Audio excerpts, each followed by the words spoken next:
Bonjour les petits gens, aujourd'hui on vous retrouve pour ce 6e retour d'expérience concernant les phases projet et DCE de la construction de notre maison en paille. L'objectif de cette vidéo, ça va être de vous présenter comment se sont déroulées les phases pro et DCE dans le cadre de notre projet. Donc nous, on a un contrat avec 2 architectes qui sont en collaboration et on a choisi chaque artisan en fonction des différentes réponses que nous avons eues. Et on a choisi des artisans qui ont l'habitude de travailler ensemble. Donc je commencerai tout d'abord par les choix initiaux du projet, puis les prospections aux artisans, les échanges qu'on a eus avec eux, les contraintes et les choix techniques qu'on a dû faire lors de ces phases, et les choix esthétiques qui reposent sur nos propres goûts. Et je terminerai comme d'habitude avec une petite frise chronologique pour que vous ayez une idée des ordres de grandeur de temps pour ces phases-là. Tout d'abord, la phase pro, c'est la phase durant laquelle on définit le projet dans le détail. Et en fait, la phase DCE, c'est la phase durant laquelle on rédige le dossier de consultation des entreprises. Donc en fait, c'est le prémisse au choix définitif des artisans, parce que c'est un dossier qui, contrairement au marché public, enfin dans les procédures classiques, dans les marchés publics, on définit le cahier des charges et il ne bouge plus. Là, le cahier des charges, il est amené à évoluer en fonction des retours et des pratiques des artisans. Donc c'est pour ça que c'est un peu lié parce que les remarques des artisans vont influencer le projet. Donc ces deux phases sont très liées et se réalisent en pratique en parallèle. En tout cas pour nous, ça a été le cas. Donc dans un premier temps, les architectes ont présenté un cahier des charges, la version 1 si vous voulez, et nous on a dû vérifier qu'il ne manquait rien. Les nombres de prises, les arrivées d'eau, l'agencement des pièces, les menuiseries, etc. Mais le projet est amené à évoluer. À titre d'exemple, là, ce que vous voyez à l'écran, c'est une des façades de ce projet version 1. Donc, ça a bougé par la suite, mais voilà la façade qui a été montrée dans le cahier des charges fourni aux artisans pour la consultation. Autre exemple que vous voyez là, c'est la planche concernant les prises électriques, les interrupteurs et les lumières, et la planche concernant les arrivées d'eau et les évacuations d'eau. Donc ce sont deux planches qui, à mon avis, demandent beaucoup d'attention pour vérifier qu'il ne manque rien, et ça dépend de votre style de vie. Au fur et à mesure des échanges avec les artisans, il y a des points techniques qui ont dû être changés. Donc pour ne pas en oublier, je vais vous lire mon diapositive. Donc il y avait le type de fondation qui est passé de semelle filante à un ancrage sur pieux. Le type de contreventement a évolué, permettant notamment de mettre de l'enduit terre chaud en façade extérieure et intérieure, alors qu'à la base, on avait prévu en intérieur plutôt du pharmacèle.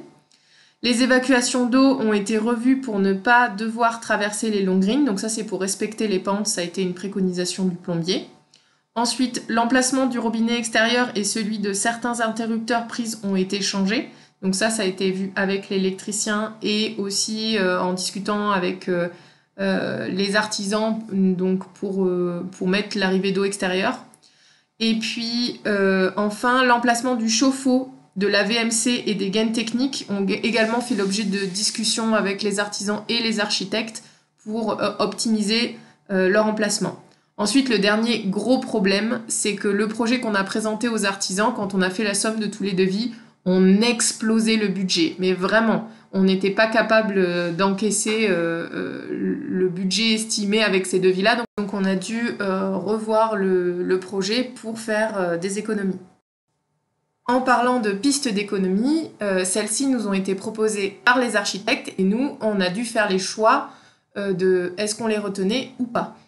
On a eu une proposition vraiment très importante qui était de tout réagencer pour gagner en emprise au sol. Et on a refusé cette nouvelle version parce qu'on avait vraiment investi énormément de temps et on avait vraiment tout optimisé à fond dans la version qu'on avait proposée au projet version 1. Et en fait, la version qui nous était demandée d'approuver avec le réagencement, on n'aurait pas la possibilité d'y passer autant de temps, donc plus de 6 mois. On devait tout boucler en même pas 2-3 mois pour être dans les délais. Et clairement, on n'était pas prêt à faire ça. Donc on a refusé cette nouvelle version parce qu'on était sûr d'oublier beaucoup plus de choses que dans la version numéro 1. Donc on s'est penché sur d'autres pistes d'économie. La première piste d'économie qui a été vraiment envisageable pour nous, c'était de réduire la hauteur de la maison. En effet, on n'avait pas besoin d'avoir un deuxième niveau, donc un étage. Nous, on voulait que toutes les pièces à vivre soient au rez-de-chaussée. Et on envisageait, si, je sais pas moi, si enfant ou revente, que l'étage soit aménageable. Et bien là, on a fait le choix d'enlever l'aménagement des combles et de réduire la hauteur de la maison. Donc il resterait un espace possible pour un grenier ou éventuellement une pièce, mais on perdait beaucoup en surface potentielle. Et ça réduisait quand même de manière conséquente le budget de la maison. Une autre piste d'économie sur lesquelles les architectes ont beaucoup insisté, c'était de réduire la surface des trottoirs qu'il y avait tout autour de la maison.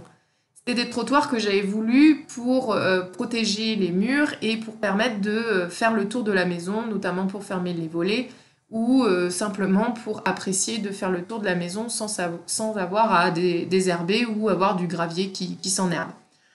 Donc c'était un peu dur pour moi d'accepter cette piste d'économie, mais finalement on a réduit quand même quasiment d'un tiers, voire entre un tiers et la moitié, la surface pour faire des économies. Une piste qui a été abordée à plusieurs reprises, c'était de remplacer le bois brûlé par du bois chauffé. Alors on a fait beaucoup de recherches sur le bois chauffé et le bois brûlé, et le bois chauffé était plus fragile et conservait moins sa structure en fait que le bois brûlé. Donc nous, on n'était pas trop pour cette solution, mais si on avait dû faire des économies, on aurait été prêt à l'accepter. Cependant, l'artisan qui a été retenu a étudié les deux solutions et a préféré partir sur du bois brûlé parce que c'était plus simple pour lui et en final, ça revenait pas si cher. Une autre piste purement technique qui a été proposée par les architectes aux menuisiers et aux charpentiers, c'était de s'approvisionner avec une scierie moins chère que celle qu'ils envisageaient. Et ça favorisait aussi les bois locaux et les scieries locales. Donc on a laissé les architectes gérer ce point-là pour pouvoir faire des économies là-dessus. Il a été aussi envisagé de réduire le nombre d'ouvertures de menuiseries afin de diminuer le lot menuiserie qui était quand même vraiment cher, et ça il est à pas négliger. Nous on était prêts, on avait dit cette ouverture-là elle peut être plus petite, celle-là on peut la enlever, enfin voilà, on avait vraiment travaillé là-dessus. Mais les architectes sont revenus sur cette proposition pour garder l'aspect intérieur-extérieur et ils nous ont dit que finalement l'économie qu'on fait elle n'était pas conséquente par rapport au bien-être qu'on allait garder dans la maison. Une des autres possibilités d'économie, c'était de passer d'un sol en pierre à sol en carrelage. Au début, ça nous était déconseillé parce qu'on allait perdre la perspirance du sol qui était permise par la dalle chaud-chanvre. Donc on recherchait une alternative. Sauf que, vous allez voir la diapo d'après, on a été obligé d'abandonner la dalle chaud-chanvre. Parce qu'on a eu la magnifique surprise de voir que l'ensemble des assurances dommages ouvrages, donc pour avoir l'assurance décennale de la maison, n'acceptait plus d'assurer les dalles faites en chaud-chanvre. Et donc notre architecte a vraiment cherché des pistes et des alternatives et s'est rendu compte que vraiment aucune assurance depuis environ 4 ans ne veut assurer de dalles en chaud-chanvre. Et c'est de grosses contraintes. En fait, ils acceptent uniquement si on ne marche pas sur la dalle, donc si c'est en périphérie et puis surmonté de cloisons avec des bois, enfin bref, une horreur, c'était juste pas possible sur la maison. Le seul moyen de réaliser une dalle béton chaud-chanvre, c'est donc d'autoconstruire, donc sans assurance décennale, et ça pour nous, c'était pas envisageable. Nos architectes ont vraiment cherché d'arrache-pied des alternatives pour garder la perspirance de la maison, mais une dalle en bois paille, ça coûtait 4 fois le prix envisagé initialement pour ce lot-là, donc on était en train de chercher des économies, c'était juste pas possible de repasser avec du bois et de la paille, sachant que le bois en ce moment il explose. Donc la seule solution qu'on a pu trouver sur le conseil de nos artisans pour réduire les coûts, c'était de se replier sur une solution industrielle employant une combinaison de bois et de polystyrène. Donc c'était une solution toute faite et qui enlevait la perspirance du sol. Donc par voie de conséquence, on a pu réduire aussi les coûts en remplaçant le sol en pierre par du carrelage, parce qu'on n'avait plus la nécessité de la perspirance du sol vu que la dalle n'était plus perspirante. Donc on a perdu la perspirance du sol, mais avec le fait qu'on ait choisi des enduits terre intérieurs et extérieurs, on va quand même améliorer la perspirance au niveau des murs. Et donc on a décidé de se concentrer sur une maison qui respire sur les côtés. Enfin, ajouter à tous ces choix d'ordre technique, il y a aussi les choix esthétiques. Et ça, il est bon de vous rappeler que les choix esthétiques, c'est le devoir du maître d'ouvrage. Ne vous laissez pas dicter l'esthétique par vos architectes. Vous ne vivez pas de la même façon et vous n'avez pas les mêmes goûts. Et nous, on l'a constaté avec nos architectes, notamment pour les revêtements de sol ou pour certaines couleurs, on n'avait pas du tout les mêmes goûts. Donc vraiment, insistez là-dessus, c'est vous qui allez vivre dans cette maison. Donc c'est à vous de pas vous laisser faire en fait, et c'est assez difficile si vous avez des architectes qui insistent. Nous c'était pas trop le cas, donc c'était bien. On a dû faire des choix pour les revêtements de sol, murs, les crédences, le carrelage, les placards, les choses comme ça, les meubles de salle de bain, les toilettes et cuisine. Donc tout ça, ça nous était proposé, enfin en tout cas la salle de bain nous était proposée par le plombier, mais nous on a revu tous les modèles, on est allé dans un magasin spécialisé et on a choisi des meubles qui étaient du même prix ou moins chers que ce qui nous était proposé initialement. Donc c'était ok. La cuisine, on a fait plusieurs concessionnaires, je sais pas si on peut dire ça, plusieurs vendeurs de cuisine. Je vous ferai une vidéo dédiée parce que c'est vraiment un protocole très particulier qu'on a utilisé. On a eu des super prix grâce à ça. La robinetterie, les éviers, les toilettes, parce qu'ils nous mettaient des toilettes sans chasse d'eau, et suspendues, et nous, ça, c'était juste pas possible. La douche, la baignoire qu'on voulait assez grande, les portes et les poignées intérieures. Par exemple, moi je me coupe facilement, donc c'était pas question d'avoir des angles sur les poignées. Donc là, le choix on l'a pas encore fait, mais on a prévenu qu'on allait les faire.